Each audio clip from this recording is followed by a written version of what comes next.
Y bien, fueron capturados y han sido traídos a Lima dos mandos centralistas importantes en el Brain, que son Alexander Alarcón Soto, alias Renan, y Dionisio Ramos, alias Yuri, quienes serían, eran los números 2, digamos, de Gabriel y Alipio, que fueron abatidos en el año 2013. Estamos ahora con Iván Vega, que es el viceministro de Políticas para la Defensa del Ministerio de Defensa, con el general José Baella, jefe de la DIRCOTE, y con el general Moisés del Castillo, jefe de inteligencia del Comando Conjunto de Fuerzas Armadas. Buenas noches, ¿cómo están? ¿Cómo les va? ¿Qué tal? Buenas noches, ¿cómo está? Bueno, no, gracias por venir. A ver, ¿cómo así capturaron a estos señores? Bueno, Jaime, esto es un proceso, no es un tema de momento a otro. Permanentemente este equipo, esta Brigada Especial de Inteligencia, viene trabajando a través de las distintas unidades como la DIRCOTE, como el CIVEC, la FEC, la IRIN, Lijimín y la Inteligencia del Ejército, de la Fuerza Armada. Y es así que en la zona de la Convención, parte de un rastreaje que hace la DIRCOTE acompañado de colaboradores especiales que tenemos, es reconocido este senderista cerca del puente de San Francisco. Él se encontraba ahí próximo a hacer un contacto para tratar de reorganizar esa columna que ha sido desbaratada por nosotros. Es reconocido y fue capturado sin armamento, y luego ya del procedimiento... ¿Fue reconocido en dónde? En el puente de San Francisco, deambulando, tratando de mimetizarse con la población común y corriente. Siempre en festividades, en oportunidades o fechas importantes, nosotros nos desplazamos a la zona y nos tratamos de mimetizar con el resto de la población, porque siempre esta gente de alguna u otra manera busca contactos, busca... O sea que lo reconocieron ahí como si fuera un poblador más. Exacto, y fue capturado, ¿no? Luego eso ya se empieza el trabajo de inteligencia y él no le queda otra que empezar a darnos la ubicación de su armamento, de su caleta. Y yo acá quería hacer una acotación. Mucha gente dijo, está descolgado, está de vacaciones, ya se retiró. Y no es así, porque este senderista, una vez que fue interrogado con presencia del Ministerio Público, siempre trabajamos así, dio primero que nada la ubicación de su armamento. Una persona que está descolgada no tiene un armamento de guerra, menos un armamento arrebatado a la fuerza del orden después de haber emboscado una patrulla. Y luego, y algo bastante notorio e importante, cerca al gasoducto, una caleta con cartuchos de dinamita, fulminantes y munición de guerra. Eso no es pues para hacer una fiesta patronal, ¿no? Evidentemente. ¿Y el otro cómo fue capturado? Producto del trabajo que se hizo, sabíamos que estos dos eran los que quedaban de la columna de Alipio y Gabriel. Ellos dominaron la famosa guerrilla del sur en la zona de la Convención. Empezaron sus actividades el 2010. El 2012 atacan y secuestran a los trabajadores de Quiteni, derriban el helicóptero de la capitana de la policía, atentan con los dinoes, los matan, y una serie de eventos. Y el año 2013 nosotros eliminamos a Alipio y Gabriel con la Operación Camaleón. Entonces quedan a cargo de esa columna Renan como mando político y Yuri como mando militar, además de otros 3 combatientes. El 2014 nos encontramos con ellos, nos enfrentamos en Cuchireni, mueren 3 de ellos, quedando estos 2 mandos. Uno de ellos sale herido, que es Renan, con una bala en la espalda. Renan huye, nosotros empezamos la persecución, tratando de buscarlo, se camufla entre la población, esconde armamento, y luego un paciente trabajo de inteligencia, ¿no? Con personal de DIRCOTE, la Fuerza Armada, los colaboradores eficaces, y es que quedamos con él. De acuerdo. Ahora, no se tenía ningún golpe digamos, de este nivel desde la muerte de Alipio Gabriel, ¿no es cierto? No había habido ningún al punto que se pensó, y bueno, hay quienes informaron, que se les había perdido la pista, de alguna manera estaban fuera del radar porque no tenían, ya no usaban los celulares que podían ser interceptados, entonces no había manera de ubicarlos, y al contrario, ellos empezaron a golpear, han golpeado varias veces, hace pocos días han matado a un soldado, atacan bases militares, entonces de alguna manera habían recuperado la iniciativa y más bien nosotros la habíamos perdido. ¿No es así? Bueno, no es así tanto, porque nosotros venimos haciendo un trabajo de inteligencia, especialmente, como lo dijo el viceministro, en la zona de la Convención. Nosotros sabíamos que ellos estaban por ahí, lo que pasa es que a él lo hieren, y nosotros le seguimos el rastro 4 o 5 meses, una bala en la espalda. 4 o 5 meses que ha seguido, y a través de los colaboradores, a través de fuentes humanas, hemos logrado ubicarlo. Esa es la situación. Ya, pero las otras columnas, digamos, ¿qué pasa con ellas? Y efectivamente ellos dejaron de usar celulares para no ser ubicados, ¿no es cierto? Entonces, ¿cómo han reconstruido, digamos, el sistema de inteligencia? Permítame, señor Jaime. Este es un trabajo conjunto, definitivamente, entre las Fuerzas Armadas y la Policía Nacional y el Ministerio Público.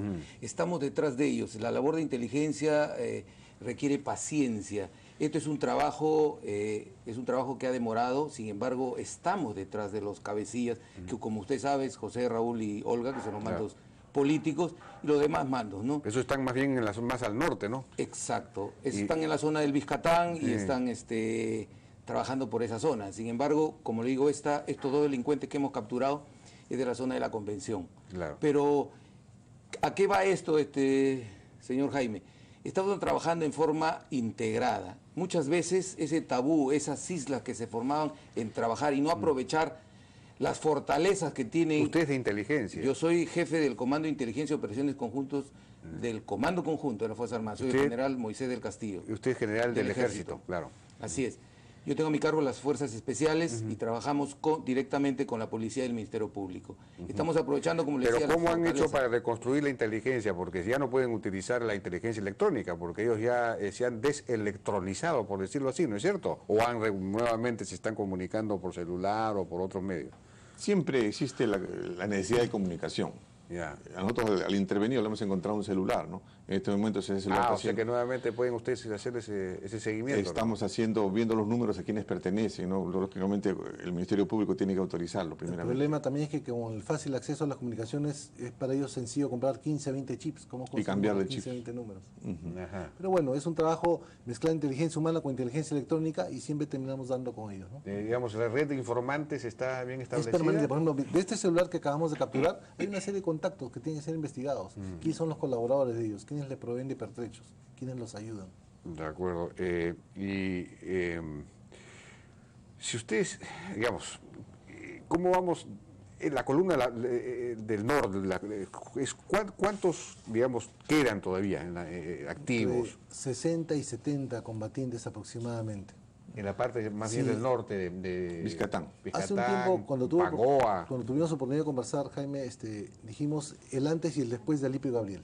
Como tú dices, aprendieron del golpe, viven escondidos, tratan de comunicarse lo menos posible por teléfono, también por radio, pero ahí nacen nuevas estrategias que, bueno, no podemos evidenciar, nuevas formas de acercarnos, de aproximarnos, de tomar control territorial de la zona y poder tener información que nos permita ir contra esos 50, 60 que quedan, que están a cargo de José Quispe Palomino, la cabeza, Raúl, su hermano, y Olga.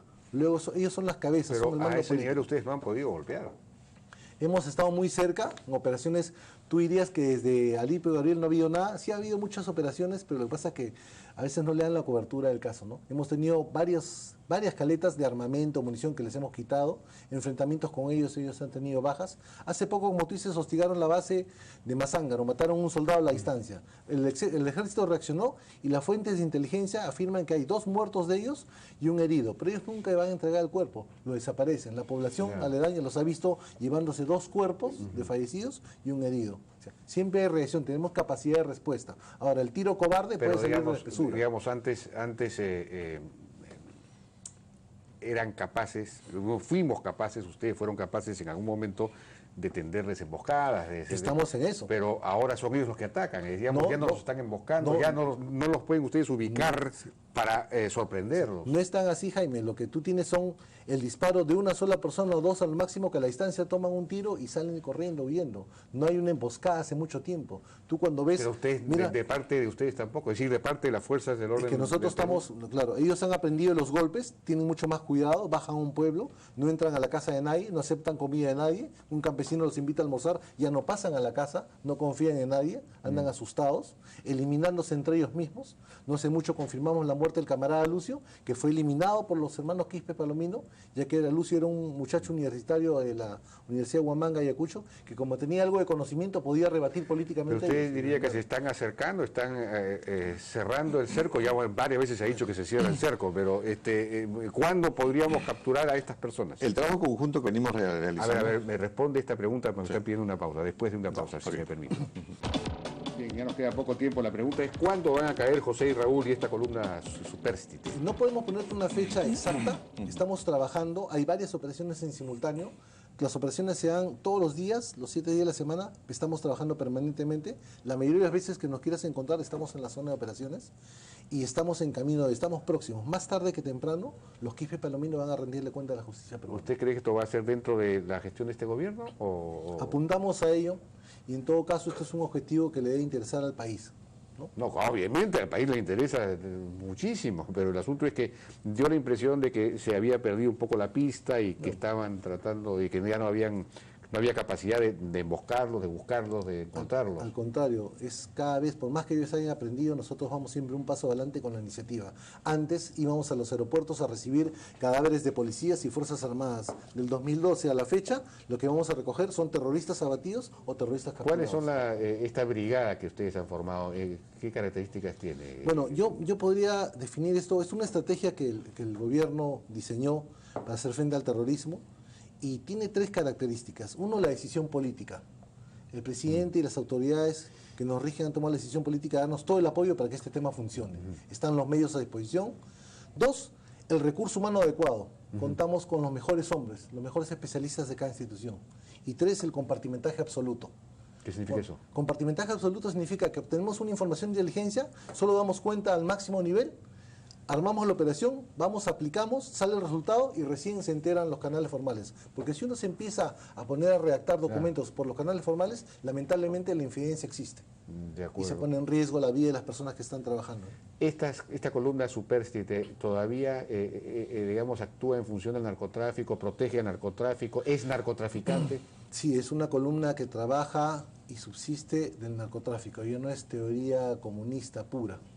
De acuerdo, pero... Viven a expensas de... La pregunta es, ¿ya sería posible, si es que está neutralizada, digamos, se ha anulado, se ha ya eliminado, dicen ustedes, la columna del sur, de la zona de la convención?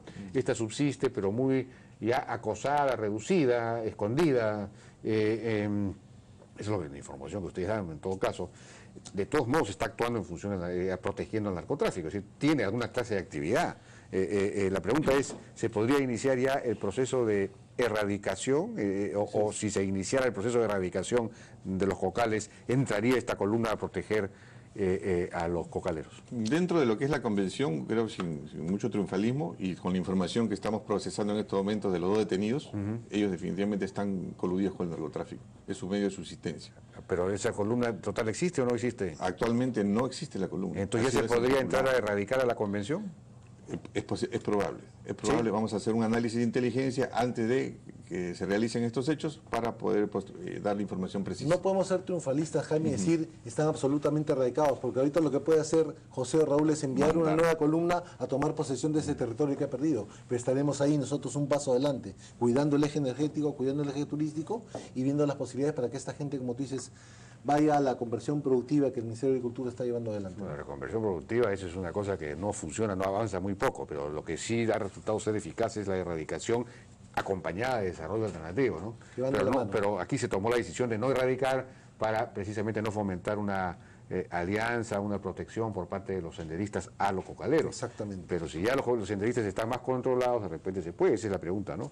Pero en fin, parece que no hay una respuesta clara todavía. Es cuestión de evaluar las circunstancias y el momento, porque no podemos exponer a empleados de erradicación civiles a ser abatidos, ¿no? Nosotros tenemos que estar claros y fehacientes en que todos estén eliminados o por lo menos frente a la justicia. Bien, yo les agradezco su participación, la información que nos han traído, que es interesante. En fin, parece que vamos avanzando en esta lucha fundamental contra los últimos restos de Sendero Luminoso. Muchísimas gracias, por su participación en la Hora N. Vamos a una pausa y regresamos con Patricia Benavente, jefa de OCITRAN. Hay temas importantes. ¿Por qué no se ejecutan las asociaciones público-privadas, las concesiones? Se licitan, se otorgan, se firman, pero no se ejecutan nunca.